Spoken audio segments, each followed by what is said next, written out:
khoroksa manai berai yang dolai ni korom sorami pho boro sahoka siniango khoroksa bukhuk sikili class 12 poritongo belai ke serious daran so thongaro klaisa rang puisa krai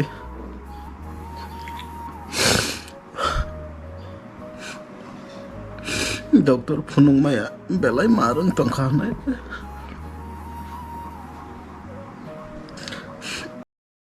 chubalaiyanw ang bo manjaya ang bo krai borokno bekar borokno ani bo krai rang puisa haipuna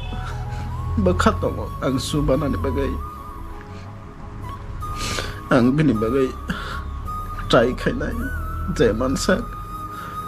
nangkai bini bagai haina ang bikha pana thumnai omanai ni bagai tejora te ojora ang belai ke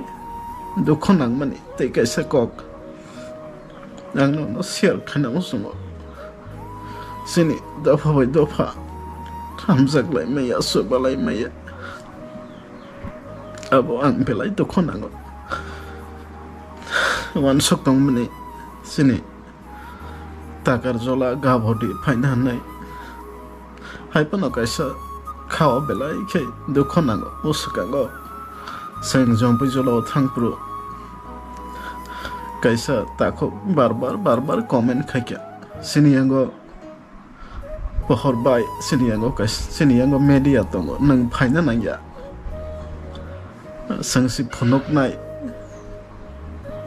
de jatre po abo haike po comment khakya belai dukhon ang kha sang bondo bai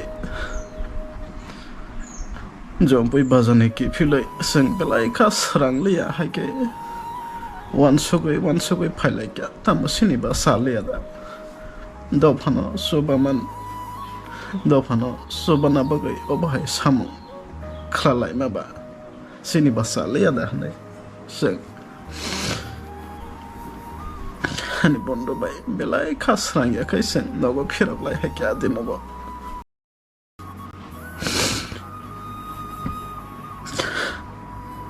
abono borokno koinani musungo Phaidi je mansak chubalaiyanw to bukhukno homanai Phaidi je mansak chubalaiyanw homanai no